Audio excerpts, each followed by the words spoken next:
was going well early on. Mm-hmm. Now those players aren't playing as well. Buddy Hield just isn't making. He's 1 of 8 last game. Right. He's just not shooting the ball well. And that was a big factor and reason why you were winning on earlier in the season. Is it Steve's Kerr fault? The definition of mediocre. Even Steph Curry said that.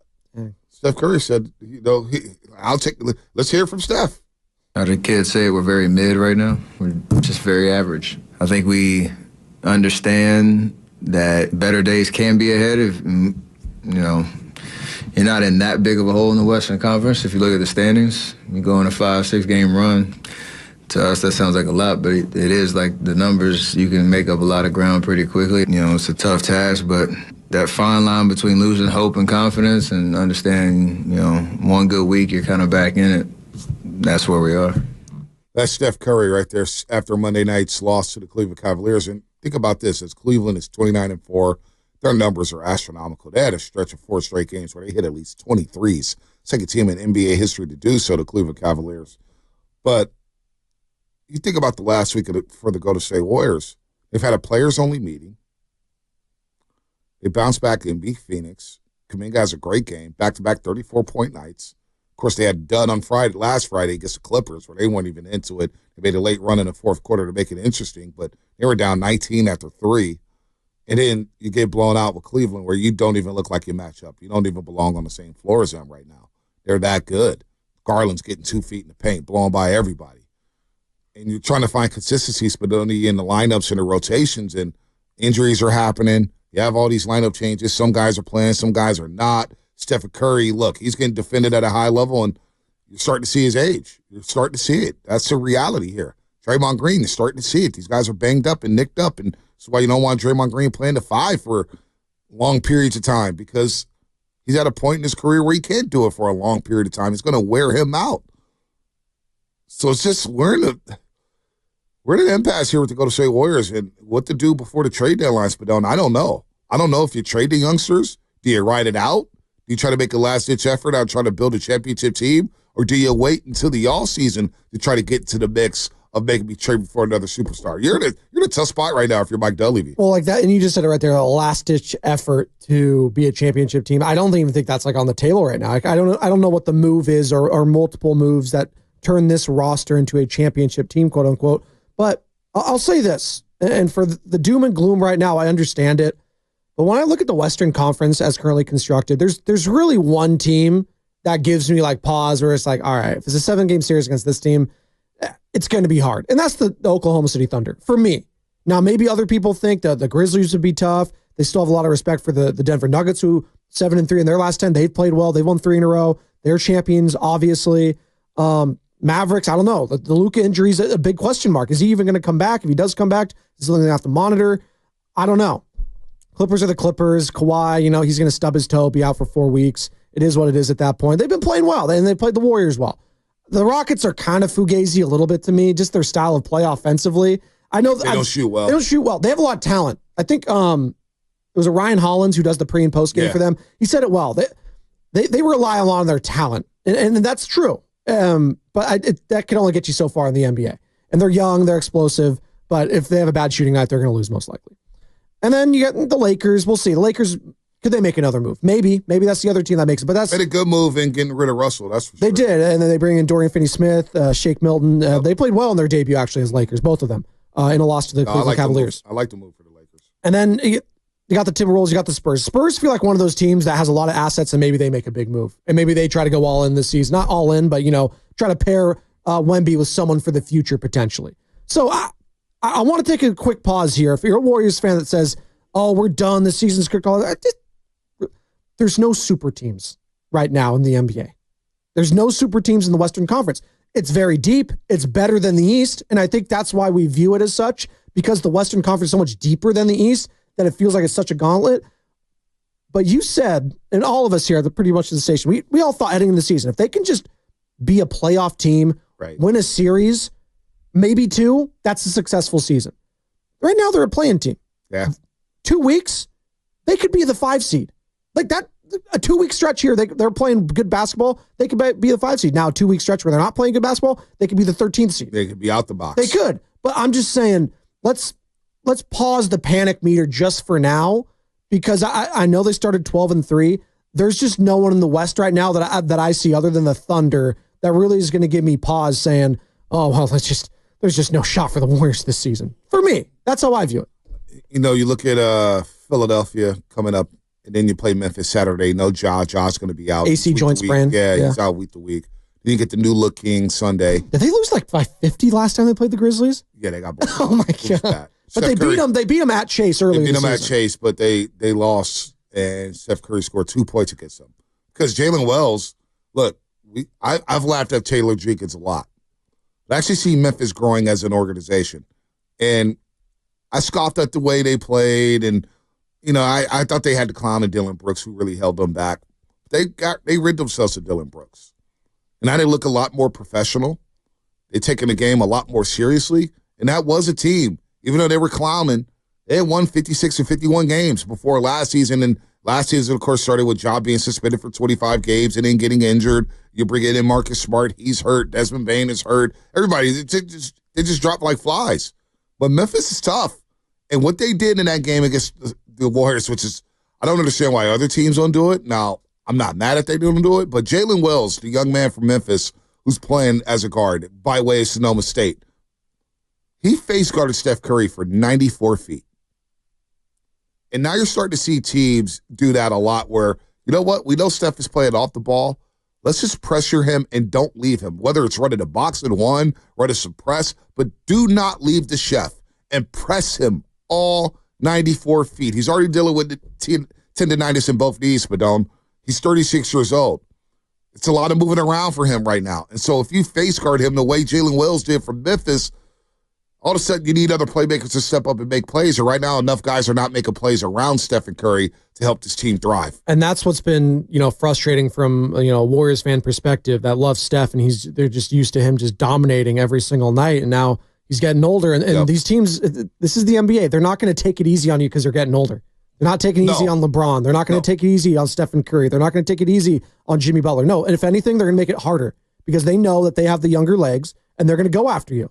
And to your point, they're going to pick them up 94 feet. They're going to be irritants. They're going to, get in your face. They're going to be more physical with you at this age because they're going to try to stunt on you right now because you've been dominating the league for this long. Exactly. Now it's my turn, Steph. Mm-hmm. Now I'm going to try to make you look foolish at times. And, it sucks because you don't like getting older. I don't like getting older. You don't like it. No one likes getting older. And to see your heroes get older, it starts like, sooner or later, I'm going to look at my dad, who's 75 right now, and there's going to be a day where I look at him and he's like, man, my dad's old. Like, there's part of that. And then it comes to that with your players that you love, too. It's like, LeBron James just turned 40. Bonte, I've been watching LeBron James since I was in fourth grade. That's no, since I was in fourth grade, I've been watching LeBron James. I have 2 kids now. Yeah, that is insane. That is wild. It's crazy, right? Yep. We've been watching Steph for this long. Like, and we're not saying it's over. No one's saying it's over for him right now. He's still a very good player. Still creates that gravity. If you're trading Stephen Curry right now, you're still demanding a massive haul. Like he is still an amazing player, and no one's trading Steph. Don't worry. But it does concern you if you're a Warriors fan. Like this championship window, then maybe there was never a championship window, but just getting Steph another ring right now seems like it's the furthest you've ever been from it. And I think that's why fans are having a hard time. It's a harsh reality. Coming to grips with it. Exactly. No, it's a harsh reality of where the Warriors are at right now with their superstar. And 888-957-9570 is a number where you at with the Golden State Warriors here. And Draymond Green falls into this equation as well. Is he going to be able to last this season with his injuries? He's getting banged up here. At times he moves great, at times he doesn't. He's got lower back issues right now. So where's he at? In this month of December, shooting-wise, it's dipped. It's dipped from his hot start from the three-point line. They still need him to be aggressive offensively. They need Draymond to shoot those wide-open threes. They need him to shoot from the perimeter. They need him to be aggressive offensively. Obviously, they need Kuminga to be Kuminga and be the player that he has been for the last 2 weeks, and we're seeing a glimpse of that. But is that going to translate to wins? He's only 22 years old. So probably right now it's going to be tough to win a lot of games against good competition. Kuminga's learning how to win. He's learning how to play this game, and it's finally slowing down for him. And he looks awesome in doing it. But is there a tweak in the system that they need? Do they need to tweak the motion offense? Do they need to run more pick and roll? Do they need more run more high ball screens here. 888-957-9570. And plus the size, I think, is starting to get. The one thing about Cleveland, Spadone, they were so long and athletic, and they contested everything at the rim. Everything. Their guards are big. Their guards are quick. They're contesting every shot. I mean, good Lord. I was like, what? That team looks like they're going to be competing for championships. That's the team that makes you feel old. Like, when you watch, like, that's like, and I watched it on back, and they had a back-to-back again. They had a back-to-back. In Los Angeles against the Lakers. And the Lakers have been playing pretty well. And they just didn't skip a beat. They did. No. They got off to a hot start there. The Lakers came back a little bit, but then they're so quick. And, credit to Kenny Atkinson, who right now is probably the leader in the clubhouse for Coach of the Year, at least for me, just with what this team's been able to do. Just blowouts left and right. Doesn't matter if it's the Western Conference or not. And right now it is looking like a 2 or 3 team. I don't know how much people are buying into the Knicks right now. They've been playing well. They're 9-1. Knicks are playing. They won 9 in a row. Yeah, Knicks are going to be there. Okay. Knicks will be there. The Celtics and then the Cavs right now. And then the Cavs right now. The Magic, we'll see. We'll see about the Bucks, too. Yeah. You can't sleep on the Bucks because of Giannis. We'll see where they're at. I am sleeping on the Miami Heat. I don't think there's any Heat culture coming out there. And no, not with the way Jimmy Butler's talking. Yeah, that's even getting more nasty as it goes by. And I don't think you're a Jimmy Butler away for the Golden State Warriors. I wouldn't touch that with a 10-foot pole. And what it's going to cost you. I'm not there with that. Our guy. Oreo Cookie, man. What's happening? What up, Oreo Cookie? Happy New Year. Hey, what up? Happy New Year to you guys, and Happy New Year to the roasters out there. I just wanted to ask you guys both a quick question, man. When do we start looking at Kerr? I know that the players are getting old, and we're blaming all of this on Father Time. But when are we going to start looking at the coaching, man? I don't think this guy can develop much. The first 15 games, he was all bragging about a 12-man rotation. The last 15 games, what has that gotten him? And when he said that, I'm sure I wasn't the only one that was like, what is this dude talking about? I just think he doesn't make decisions. I don't think he knows what he's doing. I think he's an all shucks. Where's the coaching at? When do we start looking at Kerr? Well, you need talent, right? And I think we have all looked at Steve Kerr and some of the lineup combinations. He's trying to find the right lineup combination. I think the rotation, though, Spadoni, has been shortened. They've been going 9 deep. Now, part of that is Brendan Podolski's out with the abdominal strain. But Kyle Anderson the other night did not play. Against Phoenix, he did not play. Kevon Looney did not play against Phoenix. Okay? Moses Moody was out with an injury. Gary Payton II out with an injury. They went 9 deep. Now, against the Cleveland Cavaliers, it became a blowout, but literally they were going about 8 deep. Kuminga, Hield, Moody, and then Lindy Waters played about 14 minutes and 28 seconds. So I do think Steve Kerr is shortening the rotation, but what is the tweak that will help this team win games? Is it putting the ball in Jonathan Kuminga's hands more? Is it putting it in Andrew Wiggins' hands more? What is the tweak, Spadoni? What can Steve Kerr do to help improve the team? That's why, and we love Oreo Cookie, but the callers that call in and say, "Oh, it's the coaching, it's coaching." Listen, it's a combination of things. Sure, the head coach is going to be that's the easy one always is blaming the head coach. We do it with Kyle Shanahan constantly. Trust it, we do it all the time. But if Phil Jackson's coaching this team right now, what are they? 20 and 12? I don't come on. I don't know. I don't think that it's just some, X's and O's thing right now with this team. I think the depth was going well early on. Mm-hmm. Now those players aren't playing as well. Buddy Hield just isn't he's 1 of 8 last game. Right. He's just not shooting the ball well. And that was a big factor and reason why you were winning on earlier in the season. Is it Steve's Kerr fault that he can't hit water if he fell out of the boat? It's not his fault. Yeah. It just is what it is. When you're relying on guys, too, like a Dennis Schroeder, who's in your starting lineup, who you just acquired and who is struggling to try to, apply himself into the system, if you will, that's another thing you have to worry about. Is that Steve's Kerr fault that Dennis Schroeder, the acquisition, hasn't, he hasn't done what you came in here to do? It's early. And let's be real, Spadoni, Dennis Schroeder's he's not accustomed to playing his style. No. He wants the ball. That. Yeah, the ball sticks in his hands. He wants to run pick and roll and get deep into the paint. And right now, the Warriors like to play .5 basketball. And he's struggling with that right now, Spadone. Oh, and to your point, and he mentioned that, and I did like what he had to say last week. He was like, listen, it's an adjustment, but I'll get there. Yep. It was an adjustment when I had to play with LeBron James, too, with the Lakers. It took me a long time to figure out how to play with these superstar players. It's just not as easy as it's not. You have to make sure they get their touches. You got to be in the right spot. There's a lot baked into it. And yeah, he's a ball handler. And that's what he's used to doing. He's not used to moving without the ball as much. Yep. And it's something that's going to be an adjustment period for him. But again, is this adjustment period now getting to the inflection points? Like, okay, Dennis, like let's move it up here. And so I get it. He mentioned it Saturday though after the win against Phoenix. He goes, man, it's been tough. Maybe it was against Phoenix, maybe it was earlier in the week, but he basically said, look, my family's not here. It's the holidays. Yes. I've had to move. It's kind of weighing on him a little bit there, and I get all that. And he said also that it's a challenge of playing next to Steph and Draymond because of their rapport. Yes. And you have to play a certain way with Draymond Green. If he's going to be handling the ball at the point forward spot, he's going to be at the top of the key, operating that real estate.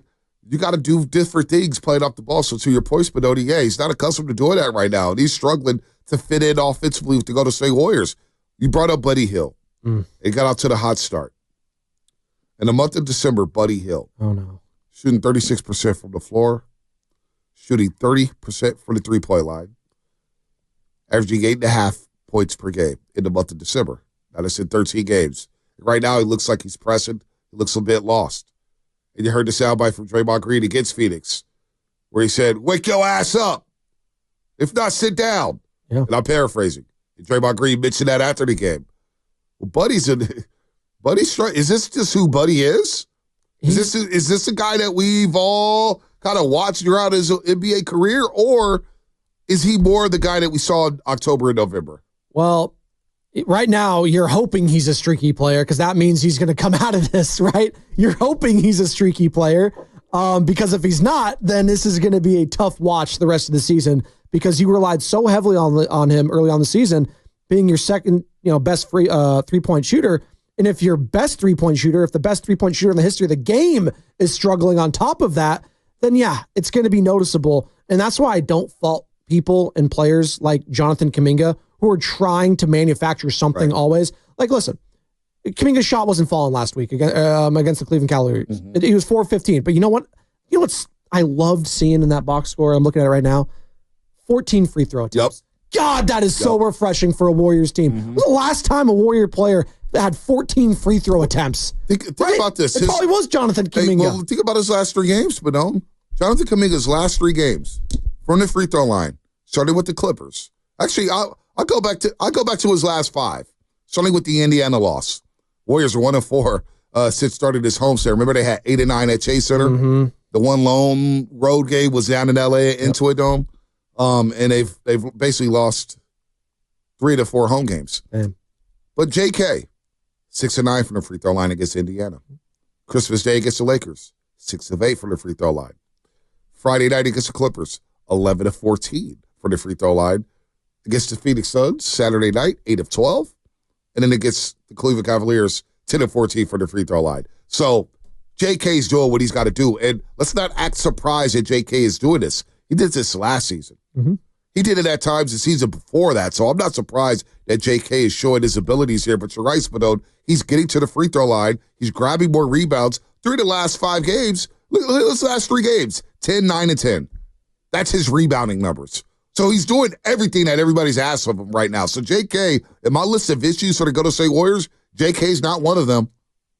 No, one of them right now for me, and maybe issue is too strong, but I'm seeing a little bit more inconsistency, and at least this is the offensive end. So I'm not going to paint it with a wide brush, but Andrew Wiggins, just the inconsistency on the offensive end is a little concerning.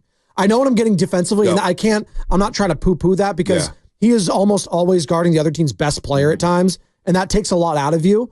But at the same time, they're in a position where they need a lot more from him offensively every single night because Steph he's not going to have it every single. That's not baked into the equation anymore. Draymond Green, he might have a game with double-digit points, but for the most part, he's not giving you that.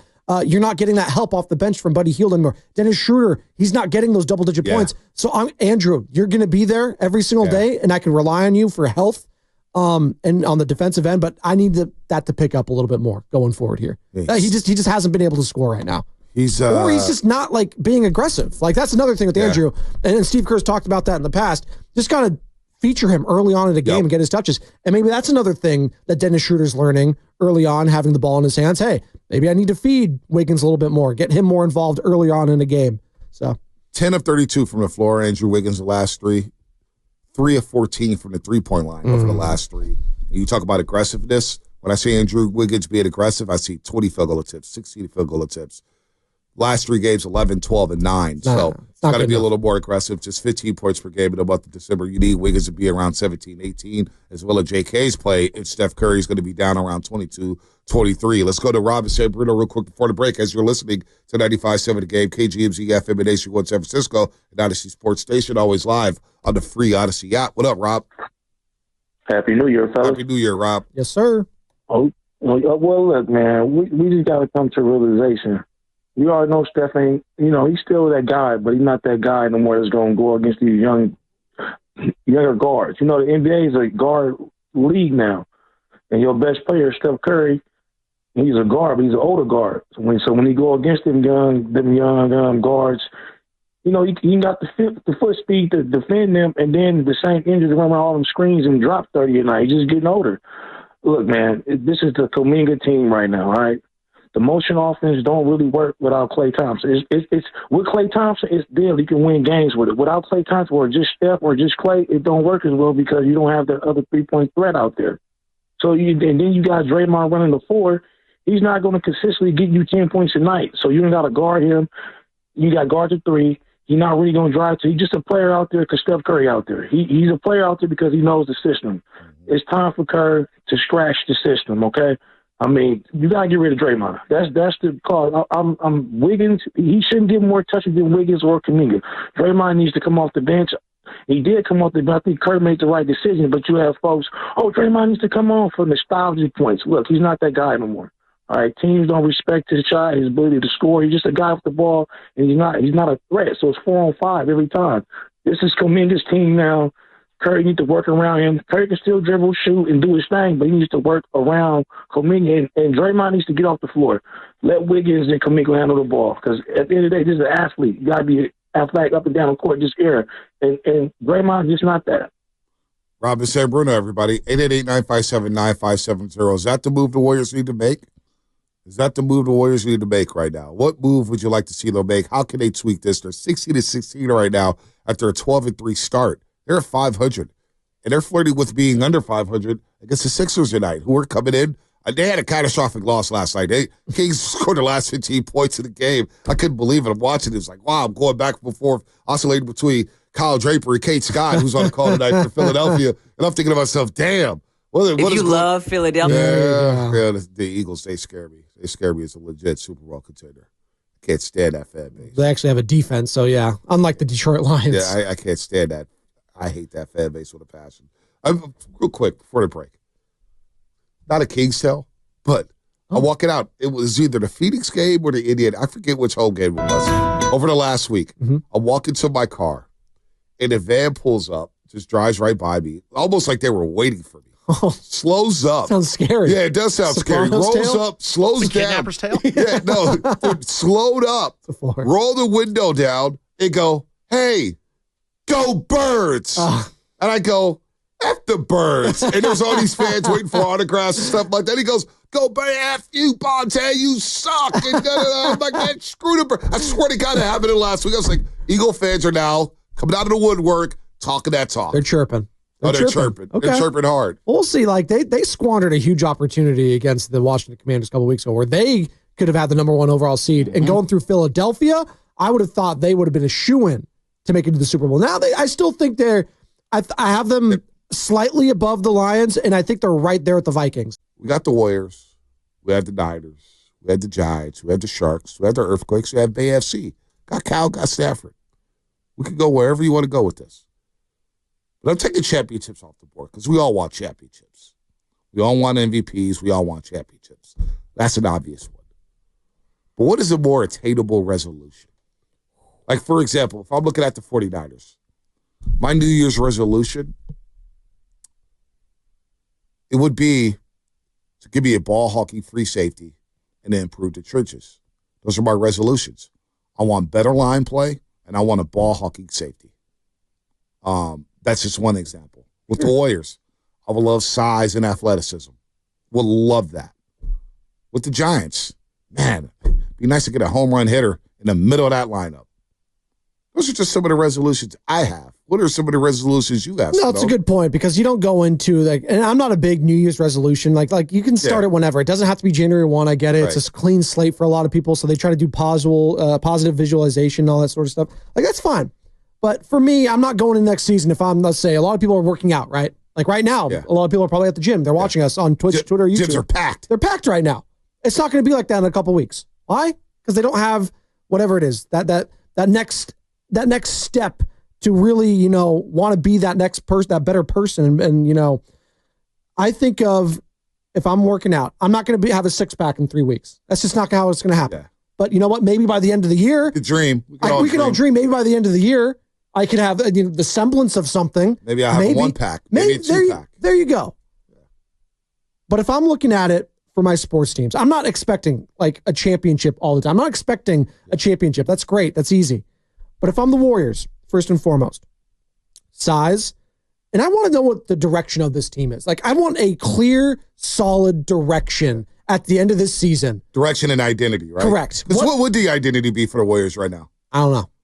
I seriously, I don't know. Yeah. Then that's a problem. Yep. Like, I know what it is for the Boston Celtics. I know what it is for the Cleveland Cavaliers right now. Mm-hmm. I know what it is for the Oklahoma City Thunder. I know what their identities are. I don't know what it is for the Golden State Warriors. And for the San Francisco Giants, just show me. Like at this point, like I just, it's been a lot of talk from this team and from whether it's Farhan, whether it's, I want Buster Posey now to imprint his will on this team. I want to see this team be like Buster Posey was for the San Francisco Giants. Yep. Respectable. That's a guy that you can respect, an organization that you can respect. And the Willie Adama signing was great. Corbin Burns missing out on him. Oh, that's tough. Oh, I know Shasky thought it was a lock. The more I looked into his background, though, maybe Arizona should have been the favorites all along. He lives in Scottsdale. He lives in Scottsdale. His family lives there. Right, and he's from Bakersfield. He's from Bakersfield. And here's the thing that got me, because I thought it was a lock too. Actually, I thought Corbin Burns, it sounded good, and you're hearing conflicting reports about whether or not it was the money or the years or the opt-out, whatever it is. But the more I found out that Scott Boras was his agent, the more I felt like, oh, this may not happen. Right. Scott Boras is involved. Corbin Burns ain't signing right now. He's not going to get pressured to put the pen on the paper just because the Giants fans want him. And so, yeah, you're right. Looking at that Scottsdale, he's right there at home. They have a good staff already. Zach Gallen's pretty damn good. Who's my other guy? Zach Gallen. Merrill Kelly. They have a good lineup. They still have Jordan Montgomery, right? Yeah, he had a bad year, but he didn't have the strength training. Yeah. There's a lot built into that. I think he'll be fine. Yeah. I think he'll be fine. So all of a sudden you're still the fourth team, it feels like, in the NL West, which is tough, but you know what? It's not over. Hot stove, turn it back on, turn off that gas burner, electric, whatever the hell you got. We'll see. But it's similar to what the Warriors are, the identity, right, of the Giants. Mm-hmm. They do have more, I feel like, if you could build around, Logan Webb is your number one, which is a fine number one still. It sucks that you lost out on Blake Snell. Robbie Ray's guy won a Cy Young. Yep. All right. And he did show me enough, I felt like last year, to be excited. Now, it's kind of like that old thing, like, it's great. He's going to be really good this year, and then is he going to leave us again? Well, if he's really going really great and everything's really good, maybe you do try to get that contract during the season, right? So that's what I'm looking for with Buster Posey. Can you make some more moves, and can this team kind of be under his shadow? And because for the longest time, when I watched the Giants, all you saw was Farhan. It's just you couldn't get that out of your image out of your head. And that's why it was hard for fans to even go to the stadium. Well, I saw this over the weekend, that the Giants have the worst farm system in baseball. Yeah, that was tough. And now I don't get caught up in ratings. I don't get caught up in the rankings of farm systems because how do we know? But the whole time Farhan was supposed to be, oh man, the farm's going to be such in a better place. It's going to be so much in a better place with Farhan's idea. You look at the rankings going into 2025, and they have the worst farm according to Bleacher Report, farm system rankings. And a lot of those rankings are in the 20s. And I'm thinking to myself, damn, what did Farhan do? But if I had a resolution, it'd be to see Bryce Eldridge, that everybody's hyped up, and I'm eager to see. I want Bryce Eldridge to play at least 120 games with the Giants, just to see what it is. And I don't care if he goes through a month-long slump where he bats 051. I want Bryce Eldridge to play at least 100. If I had a resolution for the Giants, that would be it. Bryce Eldridge, put him in for 120 games to see what I got. No yo-yoing like Marco Luciano or Elliot Ramos or who's my other guy, center field. I already forgot his name because he doesn't play much. Exactly. Luis Matos. There you go. Luis Matos. Give me 120 games of Bryce Eldridge. That is my resolution. I want to see it. Bryce Eldridge. Like, again, I want to see it. We get so involved in these prospects just thinking they're going to hit, and it's just, baseball is so hard to predict. Like, so we did this with Kyle Harrison, and he's fine. Kyle Harrison's fine. He wasn't what everyone thought he was going to be, at least at this point. Everyone thought he was going to be a phenom, number one, best pitcher in baseball. Like, he's not Paul Skeens. No. And that's kind of what Giants fans kept telling me he was going to be, was Paul Skeens. I saw Paul Skeens and Kyle Harrison last year. There's a night and day difference. Not even close. Sorry. So Bryce Eldridge, he at least looks the part. He's big, he's strong, he's powerful. Let's see how that translates. I'll wait and see on that one. You can be I don't like telling fans not to get excited. Right. Just cautiously optimistic is what I would always just urge people to do as fans. Cautiously optimistic. And real quick, going back to your Corbin Burns thing, and why he chose Arizona, and he's not from there, but he lives there. He got his family there. Still, yeah. Are you noticing this trend more and more? And maybe it's the millennial generation that I think players from our generation, Bonte, because we're both millennials, we're on the opposite ends of them. They're more willing to, accept a situation. Maybe they're not the best team and it's not a championship team, but what's best for their family. Yeah. I feel like we're seeing that more and more, and that mindset of championship or biggest bag, it might not be there, and it's what's best for my family. I just feel like we're getting to a place now where winning might not be the only thing for these guys. I'm not saying that's a bad thing, but I feel like I'm sensing that trend more and more. Well, you look at Arizona last year, right? Or 2 years ago, they advanced to the World Series. They advanced to the World Series by winning 84 games. 84. No one saw that. Nobody saw that coming, but they advanced to the World Series. Last season, Arizona Diamondbacks won 89 games. They finished 9 back of the Dodgers, but just 4 back of the Padres. So they're right there. They have a great young player in Corbin Carroll, who got going in the latter half of the season. First 3-4 months was awful. But Corbin Carroll's a player. Suarez is a player. Gurriel Jr. can play. This guy's they've got a roster here. Jock Peterson, he's not there anymore. Christian Walker sides with the Houston Astros, but Marte Parte. Yep. He's a good player. He's a good player. So when you get to Scottsdale and you're right there, it's Phoenix. The weather's great. You're playing in a dome. You got the retractable roof. If you're a golfer, it's great to golf out there. Yeah. You're in the West. You're not too far from L.A., Bakersfield, where your roots are. Your family's out in Arizona. I still think this is a winning situation in Arizona. It is. It is. And they love their baseball down there. So, but I don't know if I see some players sign with the Astros, and I'm thinking, okay, maybe they think the championship pedigree is still there. The championship pixie dust with the Houston Astros. But I do think players are saying, you know what? I know I'm going to get money wherever I go. I know I'm going to get money. But to your point, the family, the situations, it matters. And can I potentially win here? And now Corbin Burns, he protected himself. What does he have, an opt-out after 2 years? Something like that. So he can get out of that. If things are not going well for the Diamondbacks, he can get out of that and get himself a new contract. So Arizona's a destination that we all kind of scoff at and say, hey, you don't really want to win. Correct. But so after the first 2 years, he has an opt-out. Right, he has an opt-out. So he can opt out after 2 years if he doesn't like the situation or if they're not winning or being competitive in the National League West and the National League. But you look at Arizona, the way they develop talent and the way guys go there, they do have a chance to win in Arizona now. They do. I think that is a winning culture in Arizona. But to your point, being comfortable with your family and in a spot to where, you're not going to get a lot of limelight because the media is not going to cover the Diamondbacks like they are the Dodgers or the Padres. So it is a good landing spot to just kind of fly under the radar, do your thing. Phoenix is a relaxed market. I was going to say, even in Arizona, they're like the third team, right? Like you got the Suns and you got, the Cardinals. Like, even though the Diamondbacks are the only ones to win anything there, but no doubt. So I to your point, I do think people want to win and they want to go to a situation to where they think they can win something. But is it all about winning? Yeah. Probably not. Okay. Probably not. Fair enough. And listen, we're doing our New Year's resolutions. What are some of your New Year's resolutions for your sports teams, your favorite teams? 888-957-9570. They got to be attainable too. We're not doing the, the championship. No. Let's just do something concrete. We're saying identity. Bonte wants to see Bryce Elger with the Giants. And, I want to see some more, just fun players on the Giants. I think that's where you're kind of tiptoeing around here. Right. Can I get some more like zest? Like Elliot Ramos, great player. Was I wowed by him a lot? No, but I think if I get more players like that up and down the lineup, I might be more wowed. Yeah. Okay, wow, now we got some legit depth here, and I could be excited.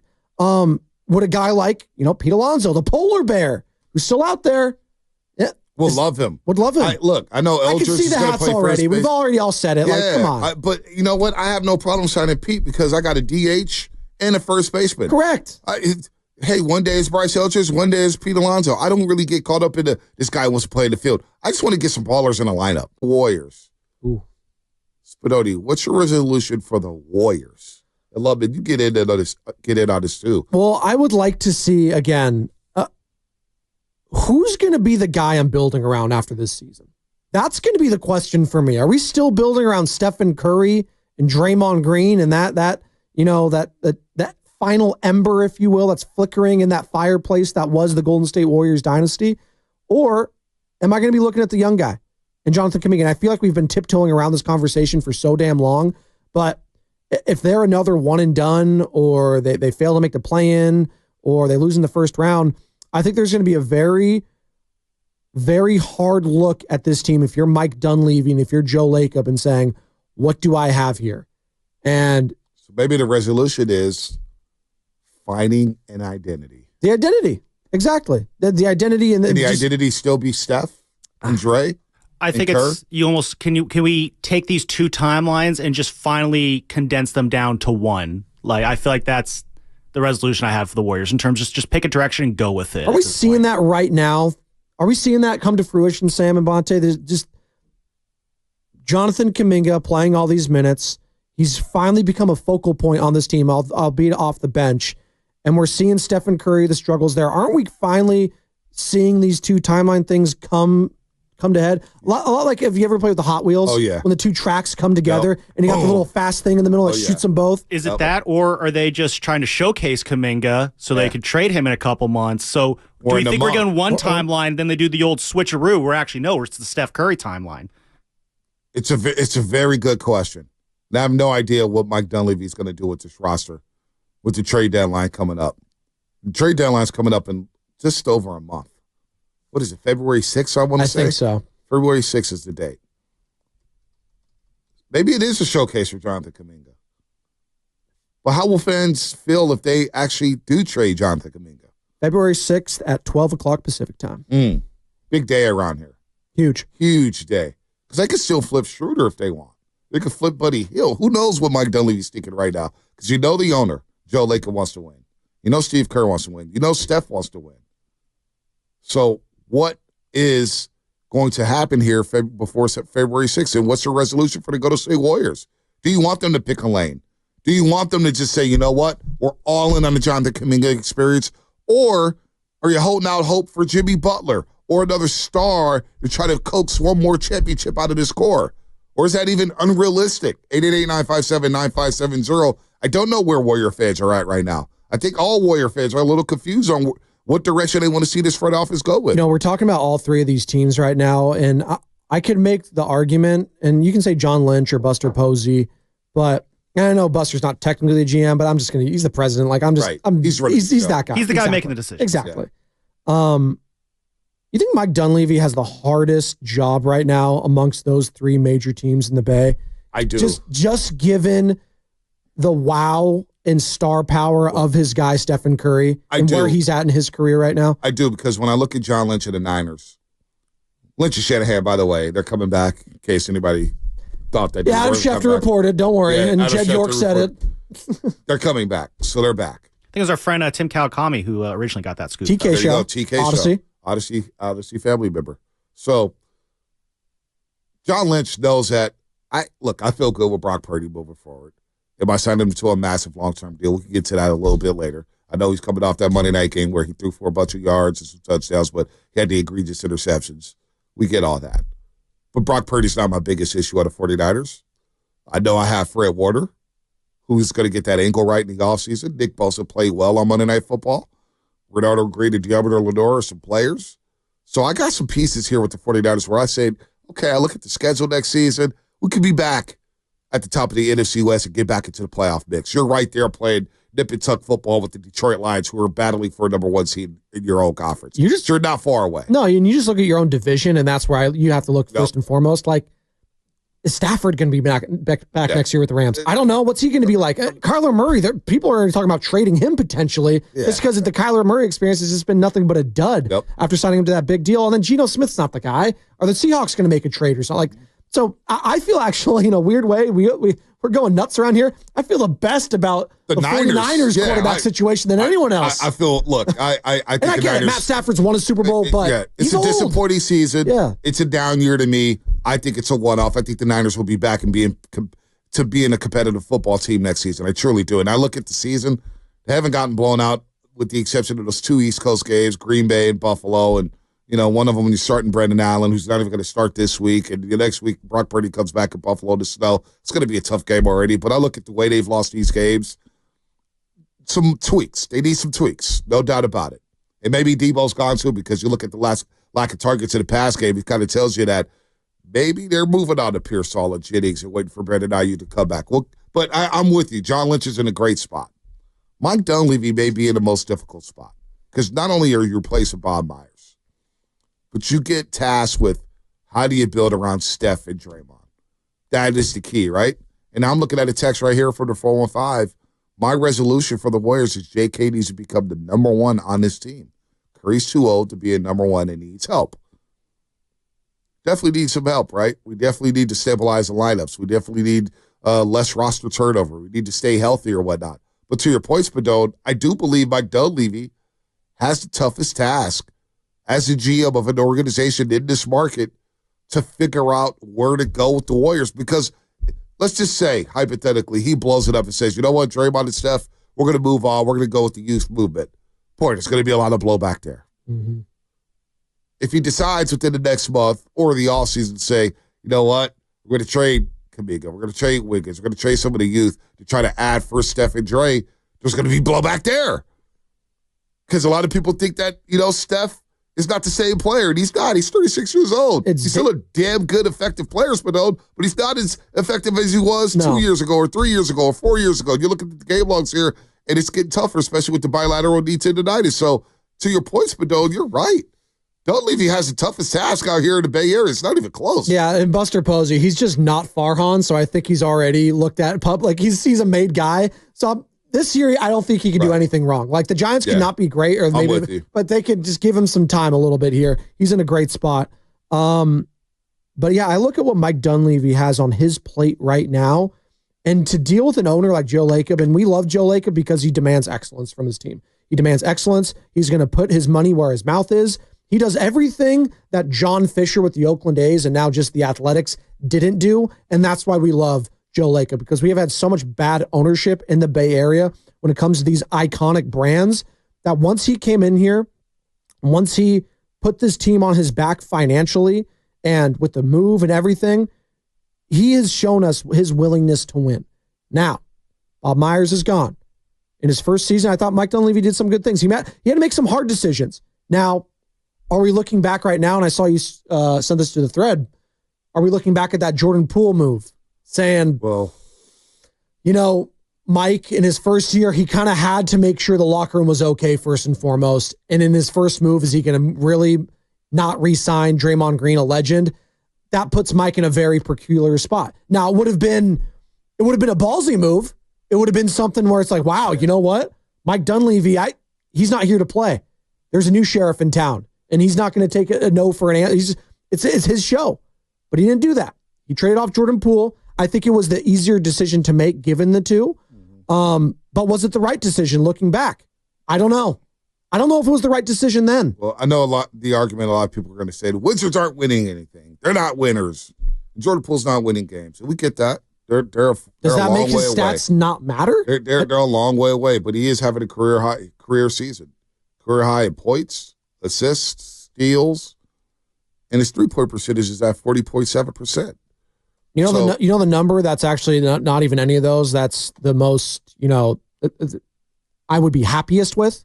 It's the age number. Yeah. It's 25 years old. 25 years old. Like, that's why you draft guys and want to keep them within your organization. That's why a lot of people are hesitant with the Jonathan Kuminga thing, because of the age. And that's a guy that can still build. Now, you've seen him for a few seasons, and I get it. The Jason Timps of the world who joined Steiny and Evan filling in for Goo early in the season of the Volume Network, and I think Jason does a hell of a job on his podcast. Sound? We don't have it yet, but I'll paraphrase basically what he was saying. What was he saying? He was saying his whole thing about trading, because he's on the team of trading Jonathan Kuminga. Not that he doesn't think Kuminga's good.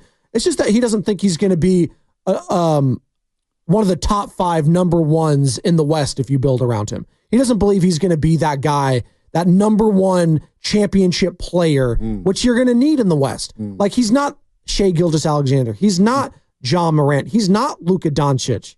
That's already top 3 right there. And if you get, he's not, Anthony Davis. That's top 4. So, like, you start getting there. Now, can he get there? That's going to be the question. I don't know, Bonte. Look, but let's just talk about his play. You got to plant your flag somewhere, right? Yeah, well, just look at JK. And there's a graphic I sent to you guys a couple weeks ago where JK plays at least 30 minutes a game. And you compare that with Franz Wagner. And this was, what game was this entering? I think it was entering the Indiana game, maybe. I could be wrong. But it was a couple weeks ago. Where I had this graphic. Here Same draft class, obviously. Same draft class. This was back on December 10th. So at that point, December 10th, JK had 36 games in which he played at least 30 minutes. 36 games. This is back on December 10th, where he had played at least 30 minutes a game. 36 games where he played at least 30 minutes a game. And in those games, he averaged over 20, 5.5 rebounds, shot better than Franz Wagner. Franz Wagner shot 47% from the floor in these such situations. He had 193 games played in which he played at least 30. JK was shooting over 54% from the floor in those games, at 42 from 3 compared to Wagner's 33%. And we're seeing JK over the last three games here really come on. Crunch time situations where he's defending Kevin Durant. He's going out on the break. He's finishing over Plumlee. He's drawing the foul on KD. He hits the 2-game winning free throws. Athletically, you have nobody like him. And in the playoffs, but this is where I look at Kuminga. In the playoffs, especially the Western Conference. Yeah. Hell, even in the Eastern Conference, you need 3D guys and you need wing defenders. Because the Tatums, the SGAs, the Lukas, the Kyries, you need wing defenders. That's why Andrew Wiggins is so valuable on this team right now, because he could defend at a high level on the perimeter. Well, JK's getting there. JK's closing in on that, and he's getting there. So you have to ask yourself, he may not be your number 1, but is he a guy that you can win with? Can you win high-level games with JK? We just haven't had the opportunity to see it yet, so we don't really know. I don't think we're going to get that opportunity. I don't, just where this team is at right now, unless Mike Dunleavy makes a bold decision here. And what's that bold decision going to be? Is it moving off again? He trades Draymond Green. I think Robin St. Bruno said that earlier. It's interesting. I could see a team that feels like a Draymond Green piece away. Like there are that's a luxury piece for a champ, like a team that's right off the fringe of a championship. What would the blowback be if you decided to make that move? And I don't think there'd be that much blowback. I honestly don't. Given what Draymond, I get it. He's been a nice model citizen, quote unquote, this season. But given everything that's happened the last few seasons, I don't think there'd be as much blowback as you'd think if Mike Dunleavy decided to trade Draymond Green. It's crazy because I don't even think Draymond Green's the issue. No, Draymond Green's played good basketball. I don't, but I do think if you're looking at moving forward and just starting over a little bit, if you decide to do that, that's signaling to me that you don't think this team is going to be contending for at least next season, probably. Ooh. At least this season, but definitely next season. Yeah, because he's a guy. Sorry, I didn't mean to cut you off there. Go ahead. But he's a guy too that, like, we're talking about Steph diminishing returns. Like, Draymond's getting old. He is getting old. And his position and the wear and tear on him specifically having to go against these big guys, the Anthony Davises of the world, year in and year out, those big bodies, Joel Embiid coming up here. Like, I'm more worried about his game aging here and maybe a rapid decline within this next year or two. So that's why I would make the argument, the Bill Walsh theory, right, moving off from a player a year or two too soon, rather than a year or two too late. That would be the argument there. He's had a tough December when it comes to shooting, Draymond Green. 37% shooting, 32% from the three-point line, but you need him to remain aggressive to open up this offense. If he's aggressive, look, Saturday night against Phoenix, he had a hell of a game, 16, 8, and 7. He was barking 6 and 9 from the floor, 3 threes. I thought he stabilized the game in the first half, where the game could have got away from the Golden State Warriors against Phoenix, and he scored all 16 in the first half. And then Cleveland goes 1 for 10. The size and length of Mobley and Allen got to him offensively. He's didn't have it in that game, left the game for a little bit to check on an injury, but he's not shooting well right now. So where is Draymond Green at health-wise? And it is a concern given his age and the wear and tear and the miles that he has on those legs. And he mentioned it Saturday night where he said, look, I don't enjoy playing a 5, but if we're winning, I enjoy winning. So I'll do what I got to do to help this team win. But playing the 5, it's tough on him. And I get it. So what do you do there if he can't play the 5 for an extensive amount of time? If you're asking him to play 20 minutes at the 5, then you're asking for Draymond Green to get worn down, and you're not going to have him for an extended period of time because he's going to wear out. So what do you do here? Because he does play the 4 next to TJD, but Kuminga plays a 4, and Kuminga's balling right now. So there is a little dilemma here in that spot. Although, Spinoni, they have been playing well together down the stretch, Kuminga and Draymond and Wiggins. But it's him at the small ball 5, which he's not a big fan of. And whenever we bring in these conversations about trade talks, anything, because that's going to be the conversation leading up to this next month, the February 6th trade deadline, I'm just not moving Andrew Wiggins. I'm just not. Just given what his age and what he can bring on the floor, I know he's been having a tough stretch offensively, but defensively, he's been engaged. He's been locked in. I know what I'm getting from Andrew Wiggins for the most part, and I think he's just playing with his head much clearer, obviously, with the passing of his father. He doesn't have that weighing on him as much anymore. He just looks so much looser on the floor. But when we start discussing this, I'm not moving off a guy like that. If anything, again, it's Draymond Green. We're not saying they're going to. We're not saying any of that.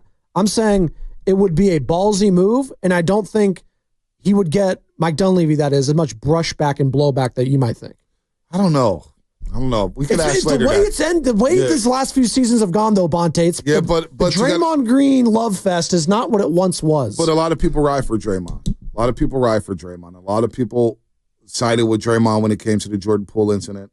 A lot of people sided with Draymond when it came to the Gobert and Nurkic situation. So you got to think a lot of Warrior fans do love Draymond. There's a lot of people in this community who love Draymond and would be ticked off if they trade him. Believe me, Spinoni. What if he is part of a trade package that brings in a Zion Williamson? I don't know. I'm not.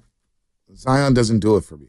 I think it would for a lot of fans. I think it would satisfy a name, and you could sell me on the future if he stays healthy that he could be a best player in the Western Conference. See, that's the problem. That's the problem right there, though, with Zion. We're asking him to stay healthy. Well, we have the best trainer in the league, right? Rick Celebrini. The guy hasn't been healthy since he's been. Well, we don't have a lot of, just. I mean, this guy. Look at his game log: 24 games, 61 games, 29 games, 76 games this season. I mean, well, just get him on that San Francisco diet. He'll be fine. New Orleans diet's a little different. All right. You trade a legend like that for a guy who can stay on the court? No, it doesn't even I sell it saying I trade a legend for a potential future legend. Well, also you don't even know if he loves the game.